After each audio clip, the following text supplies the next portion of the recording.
ಮೈಸೂರು ದಸರಾ ಉದ್ಘಾಟನೆಗೆ ಕರ್ನಾಟಕ ಕಾಂಗ್ರೆಸ್ ಸರ್ಕಾರ ಬಾನು ಮುಷ್ತಾಕ್ ಅವರನ್ನ ಆಯ್ಕೆ ಮಾಡಿರುವುದನ್ನು ಪ್ರಶ್ನಿಸಿ ಸಲ್ಲಿಕೆಯಾಗಿದ್ದ 3 ಪಿಐಎಲ್ಗಳನ್ನು ಕರ್ನಾಟಕ ಹೈಕೋರ್ಟ್ ವಜಾಗೊಳಿಸಿದೆ. ಅರ್ಜಿ ಸಲ್ಲಿಸಿದ್ದ ಬಿಜೆಪಿ ಮಾಜಿ ಸಂಸದ ಪ್ರತಾಪ್ ಸಿಂಹಗೆ ಭಾರೀ ಹಿನ್ನಡೆ ಉಂಟಾಗಿದೆ.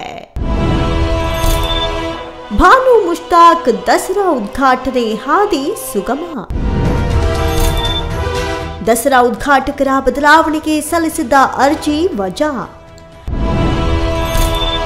ಹೈಕೋರ್ಟ್ನಲ್ಲಿ ಪ್ರತಾಪ್ ಸಿಂಹಗೆ ಭಾರೀ ಮುಖಭಂಗ.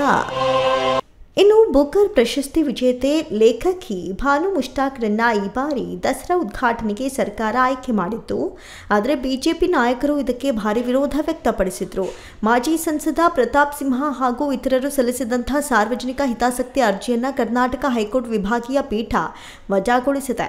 ಅರ್ಜಿಯ ವಿಚಾರಣೆ ನಡೆಸಿದ ಸಿಜೆ ವಿಭು ಖಬ್ರು ಹಾಗೂ ನ್ಯಾಯಮೂರ್ತಿ ಸಿಎಂ ಜೋಶಿ ಅವರಿದ್ದಂತಹ ಪೀಠ ದಸರಾ ಉದ್ಘಾಟನೆ ವಿಚಾರದಲ್ಲಿ ಯಾವುದೇ ಹಕ್ಕು ಉಲ್ಲಂಘನೆ ಆಗಿರುವುದು ಕಂಡುಬಂದಿಲ್ಲ ಅಂತ ತಿಳಿಸಿ ಅರ್ಜಿಯನ್ನ ತಿರಸ್ಕರಿಸಿದೆ.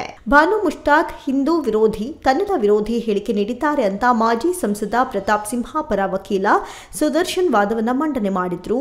ಭುವನೇಶ್ವರಿ ಕನ್ನಡ ಬಾವುಟದ ಬಗ್ಗೆ ಮುಷ್ತಾಕ್ ಆಕ್ಷೇಪಾರ್ಹ ಹೇಳಿಕೆ ನೀಡಿದ್ದಾರೆ ಎಂದ ವಕೀಲರು ಬಾನು ಮುಷ್ತಾಕ್ ನೀಡಿದ ಹೇಳಿಕೆಯ ಇಂಗ್ಲಿಷ್ ಅನುವಾದ ಸಲ್ಲಿಕೆ ಮಾಡಿದ್ರು.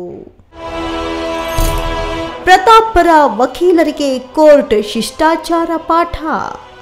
ಚಾಮುಂಡೇಶ್ವರಿ ದೇವಿಗೆ ಪುಷ್ಪಾರ್ಚನೆಯ ಸಂಪ್ರದಾಯವಿದೆ, ಆದರೆ ಬಾನು ಮುಷ್ತಾಕ್ ಅವರಿಂದ ಉದ್ಘಾಟನೆಗೆ ವಿರೋಧವಿದೆ ಎಂದರು. ಇದಕ್ಕೆ ಪ್ರತಿಕ್ರಿಯಿಸಿದ ನ್ಯಾಯಪೀಠ, ಶಿಷ್ಟಾಚಾರ ಪಾಲಿಸುವುದು ಬೇರೆ ವಿಚಾರ, ಆದರೆ ನಿಮ್ಮ ಕಾನೂನಾತ್ಮಕ ಹಕ್ಕಿನ ಬಗ್ಗೆ ವಾದ ಮಂಡಿಸಿ ಎಂದಿದೆ. ಅಲ್ಲದೆ ಧರ್ಮವನ್ನ ಪಾಲಿಸುವ ಹಕ್ಕನ್ನ ಸಂವಿಧಾನದಲ್ಲಿ ಗುರುತಿಸಲಾಗಿದೆ ಎಂದಿದೆ. ಪ್ರತಾಪ್ ಮುಸ್ಲಿಂ ವಿರೋಧಿ, ಸರ್ಕಾರದ ಪರ ವಕೀಲರ ವಾದ. ಸರ್ಕಾರದ ಪರ ವಾದ ಮಂಡಿಸಿದ ಎಜಿ ಶಶಿಕಿರಣ್ ಶೆಟ್ಟಿ ಅರ್ಜಿದಾರರಿಗೆ ದಂಡ ವಿಧಿಸಬೇಕೆಂದು ಆಗ್ರಹಿಸಿದ್ರು. ದಸರಾ ಉದ್ಘಾಟಿಸಿದ ನಿಸಾರ್ ಅಹಮದ್ ಜೊತೆಗೆ ಪ್ರತಾಪ್ ಸಿಂಹ ಇದ್ರು, ಆಗ ವಿರೋಧಿಸದೆ ಈಗ ಮುಸ್ಲಿಂ ಮಹಿಳೆ ಎಂಬ ಕಾರಣಕ್ಕೆ ವಿರೋಧಿಸುತ್ತಿದ್ದಾರೆ ಎಂದರು. ತಾರತಮ್ಯ ಮಾಡುವಂತಿಲ್ಲವೆಂದು ಮುಜರಾಯಿ ಇಲಾಖೆ ಸುತ್ತೋಲೆ ಇದೆ, ದೇವಾಲಯಗಳಿಗೆ ಯಾರು ಬೇಕಾದರೂ ಬರೋದಕ್ಕೆ ಅವಕಾಶವಿದೆ ಅಂತ ಎಜಿ ಶಶಿಕಿರಣ್ ಶೆಟ್ಟಿ ವಾದಿಸಿದ್ರು. ವಾದ ಪ್ರತಿವಾದವನ್ನಾಲಿಸಿದ ಹೈಕೋರ್ಟ್, ಸನಾತನ ಧರ್ಮ ಎಲ್ಲ ವಿವಿಧ ನಂಬಿಕೆಗೆ ಒಳಗೊಂಡಿದೆ. ವಿಜಯದಶಮಿ ಎಂದರೇನು? ಕೆಟ್ಟದರ ವಿರುದ್ಧ ಒಳ್ಳೆಯದರ ವಿಜಯ.